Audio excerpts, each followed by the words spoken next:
Now let me give you a little simple formula for goal setting. Okay? We take 2.5 hours on the weekend for the whole 10-year plan. We don't have time for that tonight. But let me get you started with a little simple formula Mr. Schoaf gave me. And maybe this will be helpful. First of all, I've divided goals into two parts. First is long range. Long range goals. That's your dreams. Your dreams for the next 3, 5, 10, 20, 30, 40 years. Actually, the rest of your life. Your dreams. You've got to keep dreaming. Ronald Reagan, president, said to the joint session of Congress a few weeks ago, "The Republic is a dream. And if we don't keep dreaming, we will lose the Republic." Your better future is a dream for yourself and for your family. Where do you want to go? What do you want to do? What do you want to be? What do you want to see? You've got to dream dreams. There's a Bible phrase that says, without dreams and visions, people perish. You've got to have something to go for that inspires the heart and the soul. Dreams.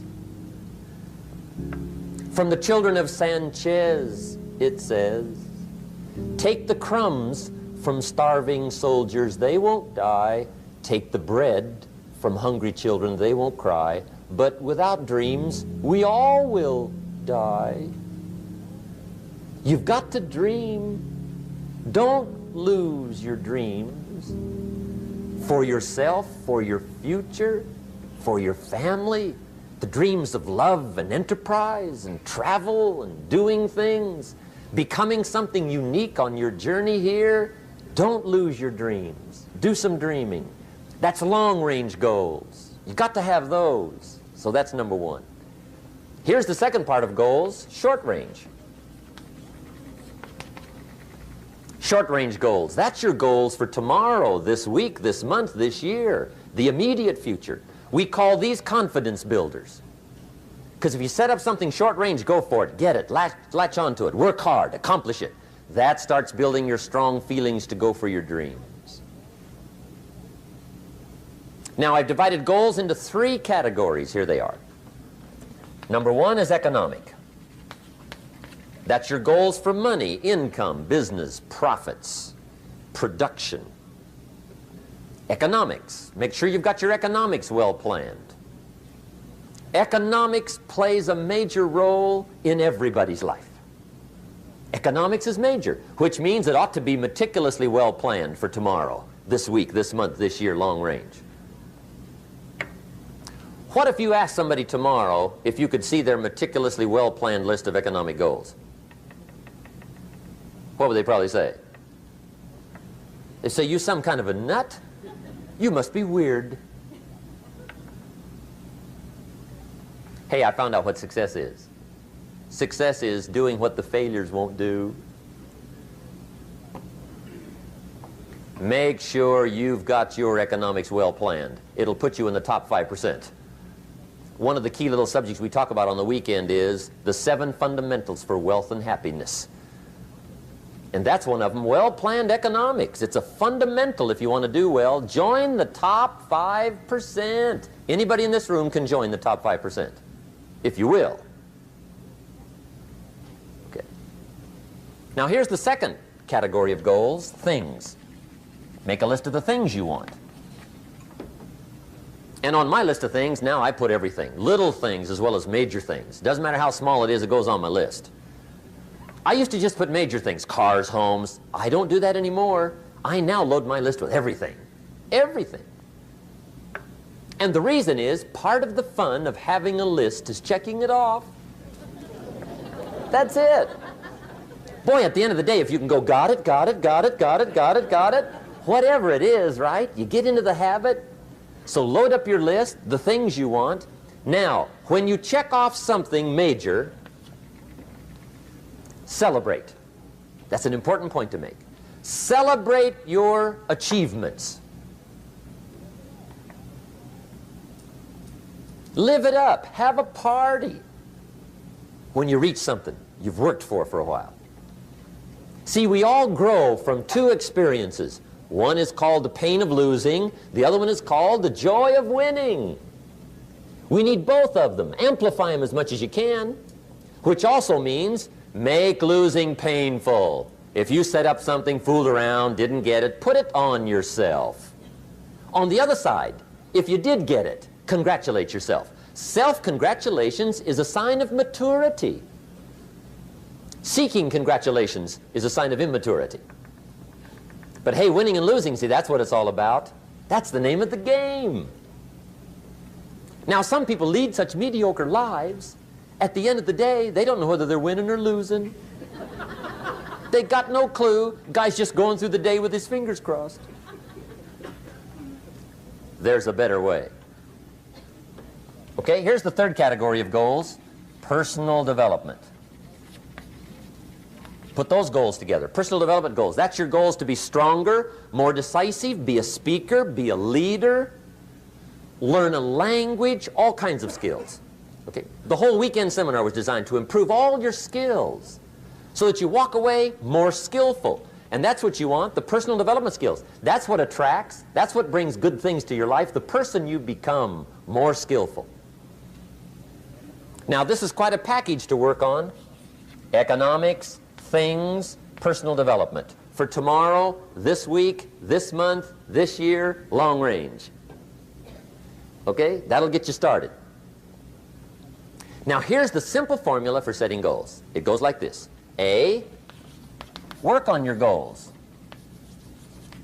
That's step one. Work on them.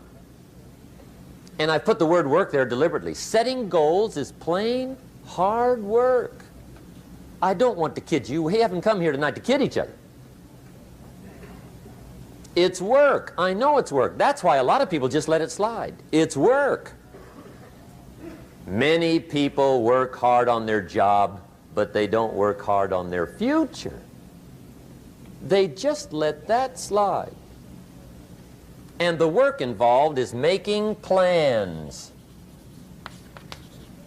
I know most people don't. I understand that. But don't let that be you. Guy says, well, yeah, you work where I work, but the time you struggle home, it's late. You got to eat a bite of supper, watch a little TV, get to bed. You can't sit up half the night. Plan, plan, plan. And the guy's behind. Good worker, hard worker, sincere. But you got to be better than sincere, working hard. You got to be better than a good worker. You got to be a good planner. Somebody once wisely said, the people who fail to plan are planning to fail. Well said. So work on your goals. Here's step two. Write your goals down. That's so important. I teach my staff around the world, put your goals in your journal. Because one of the major people you want to study is yourself. So here's the list of goals I put together 3 weeks ago. Here's the list of goals I put together 2 years ago. Here's some of the changes I made, rearrangement of my priorities. I scratched these off, I put these on, I've gotten these. Study your accomplishments, study what your desires are. Put them on paper, write them down. Here's another reason for writing your goals down. It shows you're serious about doing better. And to do better, you gotta get serious. You don't have to be grim, but you must be serious. Everybody hopes things will get better. Everybody hopes. Poor people hope. That ought to tell you something. It means the future does not get better by hope. It gets better by plan. I used to have the affliction called passive hope. It's an affliction. It's bad. Probably what's even worse than that is happy hope. Now that is really bad. That's bad. Happy hope. The guy's 50 and he's broke and he's still smiling. See, that's not good. So So get serious about your goals. Put them on paper. Write them down. There's all kinds. His goals, her goals, their goals. Business goals, financial independence goals, family goals. I mean, there's so many things to work on this that if you don't get busy and work on it, sure enough, the time will pass. And sure enough, 5 years from now, you'll wind up where you don't want to be, wearing what you don't want to wear, driving what you don't want to drive, being what you don't want to be. Now's the time to fix it. Now, here's the third step to your goals. Check the size of your goals and the kinds of goals. How big they are, what kind they are, affects you. And here's one of the important phrases of the evening. Your goals are affecting you, whatever they are. Your goals affect your handshake. Your goals affect your attitude, personality. Your goals affect the way you walk, the way you talk, the way you dress. All day long, we're being affected by our goals. Now, some people have goals, but they have such lousy goals. The effect is bad. I asked a guy one time, what are your goals for this month? The guy said, look, if I could just scrape up enough money to pay these lousy bills. That was his goal. I'm not saying it isn't a goal. It's a goal, but it's such a lousy goal, the effect is bad. You don't jump out of bed on Monday morning and say, oh boy, another chance to go out and scrape up the money to pay my lousy bills. See, you don't do that. Usually you say, oh, not another Monday.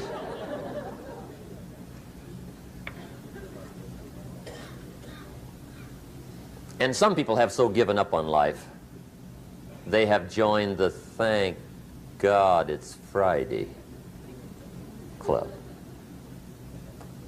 How sad. Surely those are the same people, when life is over for them, will say, thank God it's over.